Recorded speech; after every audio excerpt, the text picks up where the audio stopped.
Welcome back to the channel. Today we are going to teach you how to build these cedar picket fence planter boxes. Really just requires a few tools, a little bit of time, but anyone can make it. It's a pretty easy build. So yeah, let's get into this build. What you're going to end up needing is 7 of the picket fence materials. You can pick them up at your local box store. I like to, once I get them home, organize which ones are going to be what. I put 4 on the side because they're going to be 45 inches in length.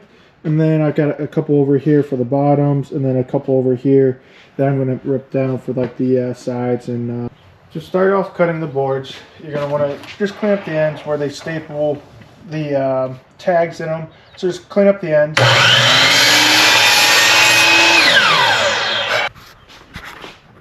Now that we cleaned up the ends, we got to cut the board down to 45 inches in length, and these are going to be our facing in the front and in the back. We're going to end up doing 4 of these cuts.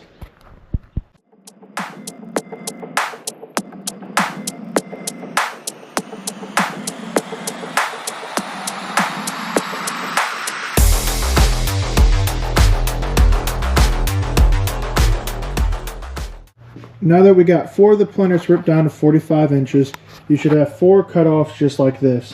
What you're going to end up doing is taking from the cut end and measure out 12 3/4, and you should be able to get 2 cuts out of these. This is going to be for the sides and also additional pieces for the bottom. But let's go ahead and get these cut up and keep moving along. Here's what the end of the board should look like after you cut the first 12 3/4. Your second one should end up having a line like that, as I kind of spoke about earlier. But let's go ahead and continue ripping these boards down.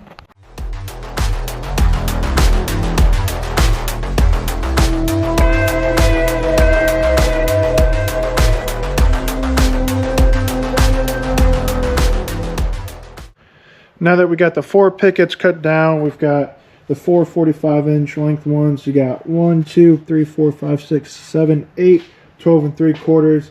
We still need to take 1 more of the planks and rip them down to 12 3/4, basically for the length of the board. And it should give us about 5 of these cuts here. And that's just going to finish everything up for the bottom. I'm not going to bore you with the cutting montage. You've already seen me rip the 12 3/4, but let me get right into it. Alrighty. Time to get to the last 2 planks over here. We're going to take it to a table saw, and we're going to rip them down to 1 3/4 of an inch. And we should end up with 3 strips for each side, and that's going to allow us to make our supports, our legs, and the top border. But let's go ahead and rip these down now.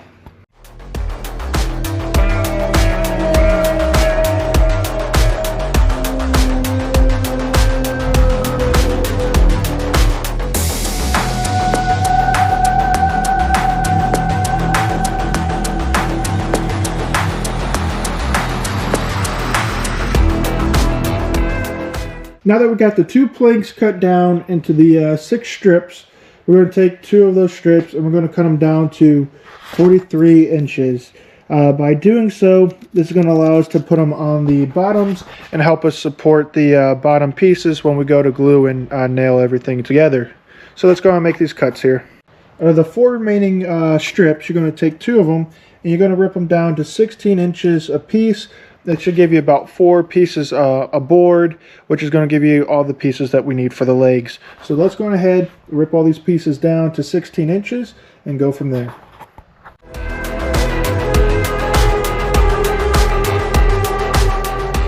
Following along correctly, this is what everything should look like.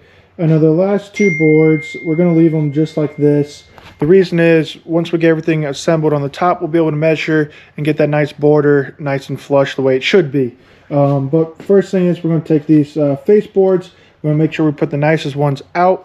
And then we're going to take the 16-inch ones, and then we're going to start gluing and nailing it together and start making this frame. So let's get everything set up and start going into it. To start, we're going to use the Titebond 3 Ultimate Wood Glue. Make sure you use the waterproof exterior interior, since this will be outside in the elements. It's going to help withstand the elements. But go ahead, just do a little bit of a swivel. Nothing too crazy, just kind of something like that.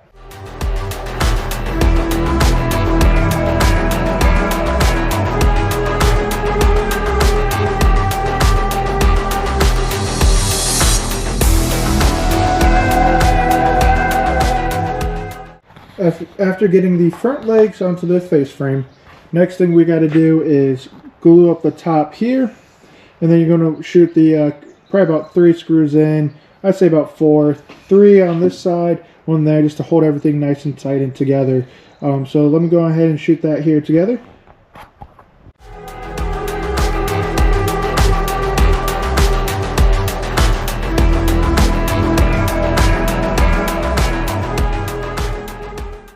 One thing I noticed though is this piece up here is not very tight, so I always like to come back, shoot 1 more screw, kind of close to the middle, and it's just going to bring it a little bit tighter, so when you put your side pieces in, it's going to hold a little bit better.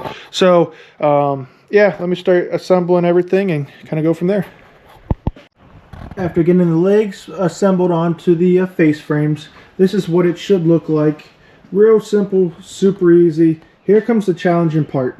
Once we flip this up, you're going to take the 12 3/4 sides, you're going to glue inside this seam, and then you're going to eventually, after you glue inside, nail it in so everything holds.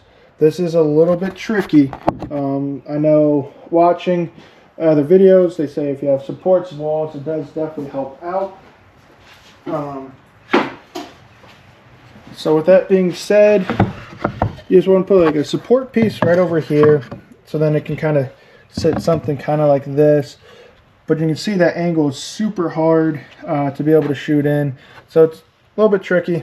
I know we'll eventually get some clamps out to be able to get everything squared away the way I need to do it. But all right, here we go.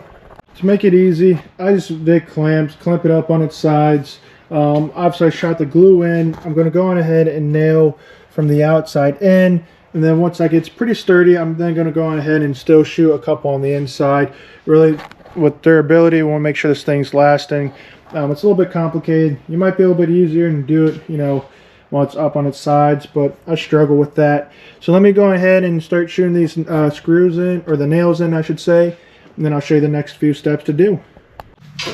Alright, the next step is take the 43-inch long strips that we cut. These are going to be the supports for the bottoms. So same as we've done before to everything else. Just going to add some glue. Man, this glue does not want to come out. There's got to be a jam somewhere. So use the other bottle here.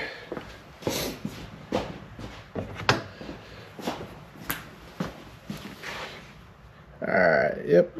So much better. Alrighty.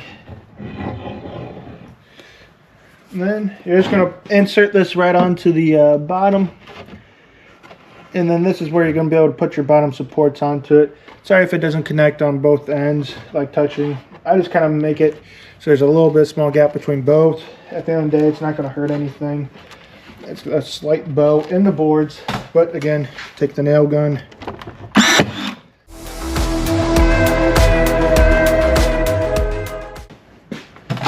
Now that we got this side done, we're just going to flip it over and repeat the same step here. Just want to do a test mock-up, get all the boards in there. I know one thing we had to do is cut this middle piece down. It happens, not a big deal, just rip it on your table saw to whatever the dimensions is. Mine was just under 4.5 inches there. But I'm going to take all those out, start gluing, and then use clamps, make sure everything holds well. We'll shoot the screws in again, or the nails I should say. And then we'll keep moving along. Alright, now that I got everything clamped up, we're going to go ahead and shoot the screws right along the edge where we glued. Everything's nice and squared now on it, because with these boards a little wonky, kind of helps pulls everything in together. After that, we'll drill the holes for the drainage, and then we just got to put the top together. So enough of me yapping, let's get into it.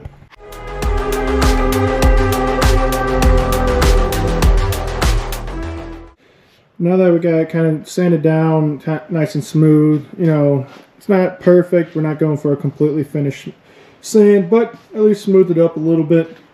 To do the top border for the last two strips that we had, what you want to do is measure your outside to the outside, which we have just under 46.5. What we're going to do is add 5/8 to that.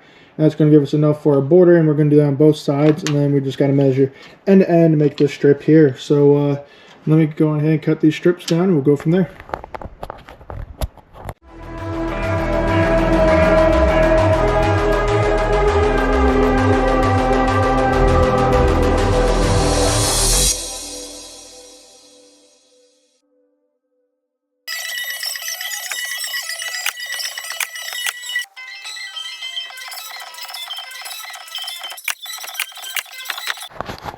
finally getting everything finished up.